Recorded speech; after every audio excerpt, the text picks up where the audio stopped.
9. 가정이 웃으면 목회도 웃는다. 가정에서 천국을 누릴 수 있어야 한다. 모든 사람은 나름대로의 소원을 가지고 산다. 그런데 그 많은 소원 가운데는 공통적인 것이 한 가지 있다. 이 세상에 사는 동안 천국을 경험해 보고 싶은 소원이다. 천국이 있다고 믿는 그리스도인들은 말할 것도 없고, 천국이 없다는 사람들조차 천국과 같은 좋은 곳에서 살고 싶어 한다. 그렇다면 천국은 어떤 곳인가?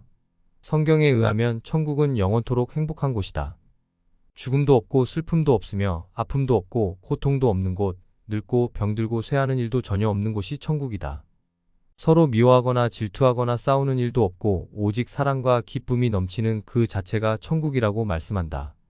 그러고 보면 우리가 사는 이 세상이 천국과 반대되는 세상임에는 틀림없는 것 같다.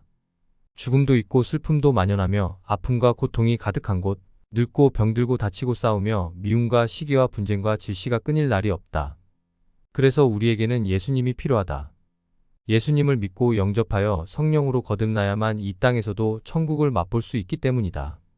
그것이 유일한 천국의 길이다. 내가 진실로 진실로 너희에게 이르노니 내 말을 듣고 또 나 보내신 이를 믿는 자는 영생을 얻었고 심판에 이르지 아니하나니 사망에서 생명으로 옮겼느니라. 누구든지 예수님을 믿는 사람을 천국에서 영생 복락을 누리게 된다는 말씀이다. 이 말씀은 또한 누구든지 예수님을 믿고 하나님의 자녀가 되면 아직 천국에 들어가지 않았어도 하나님 나라를 경험할 수 있다는 뜻이기도 하다.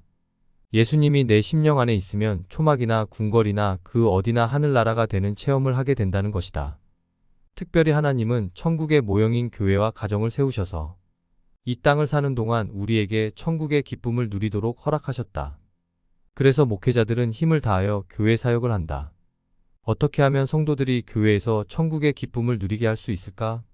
를 고민하며 밤낮으로 애쓰고 힘쓴다. 성도들을 품고 기도하며 그들의 눈물을 닦아준다. 그 결과 많은 성도들이 지치고 힘든 모습으로 교회에 와서 힘을 얻고 주님을 만나는 회복의 역사를 경험한다. 완전하지는 않지만 교회 안에서 천국의 기쁨과 소망을 발견하는 일들이 일어난다. 그런데 이상한 것은 교회 안에 천국을 위해 많은 목회자들이 힘쓰고 애쓰는 만큼 가정 안의 천국을 위해서는 그리 힘쓰고 애쓰지 않는다는 사실이다. 교회 안에선 웃지만 가정에 가면 우는 목회자 부부가 너무나 많다. 교회 안에선 내 탓이오라며 회개하지만 가정 안에선 내 탓이오라며 원망의 목소리를 높이는 가정이 많다. 왜 이런 일들이 일어나는가? 우리가 가장 힘써야 할 목회지가 어디인지를 놓쳐버렸기 때문이다. 어느 책에선가 가정에 대해 이렇게 써놓은 것을 보았다. 가정은 아기의 울음소리와 어머니의 노랫소리가 멋지게 화음을 이루는 곳이요. 따뜻한 심장과 행복한 눈동자가 서로 만나는 곳이다. 상함과 아픔이 싸매지고 기쁨과 슬픔이 나누어지는 곳이요.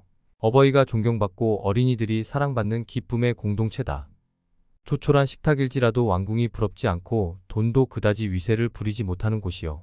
사랑이 무엇이며 바른 것이 무엇인지를 아이들이 처음으로 배우는 학교다. 서로에게 관심을 갖고 그 관심을 고맙게 받아들이는 아름다운 곳, 그곳이 바로 가정이다. 가정이 이런 곳이라면 가정만큼 천국의 기쁨을 확실히 누릴 수 있는 곳이 세상 어디에 또 있겠는가? 그런데 왜 많은 이들의 가정에선 기쁨보다는 슬픔과 탄식의 소리가 터져 나올까? 특히 목회자의 가정이 천국의 모형을 이루지 못하면 아무리 교회에서 천국의 소리가 난다 해도 목회자의 가슴엔 슬픔과 고통이 고이는 법이다. 가정은 목회자에게 맡겨진 첫 번째 안식처요. 사역지이기에 그곳이 황폐하다면 목회자의 가슴과 심령도 황폐해질 수밖에 없는 것이다. 그래서 목회자의 가정은 더욱 행복해야 한다. 교회에 많은 동역자들이 있지만 가장 중요한 아내의 동역이 없으면 목회가 온전할 수 없고, 교회가 사랑을 외치지만 가정 안에서 사랑이 흐르지 않으면 목회자의 외침은 울리는 꽹과리가 될 수밖에 없다. 따라서 목회자는 가정 안에서야말로 진정한 실천가가 되어야 한다. 성령의 절대주권을 외치면서 가정 안에서는 자신이 군림하려 하고 먼저 섬길 것을 가르치면서 가족들 사이에서는 섬기라고만 명한다면 이 얼마나 회칠한 무덤과 같은 삶인가. 주님은 진정한 동역이 무엇이고 사랑이 무엇이며 용납이 무엇인지, 주를 대하듯 사람을 대하는 게 무엇이고 오래 참음이 무엇이며 헌신이 무엇인지 가정을 통해 배우기 원하신다. 그래서 우리는 가정을 얘기하지 않을 수가 없다. 비로소 우리의 벗은 몸이 가장 진실하게 드러나는 곳이기 때문이다.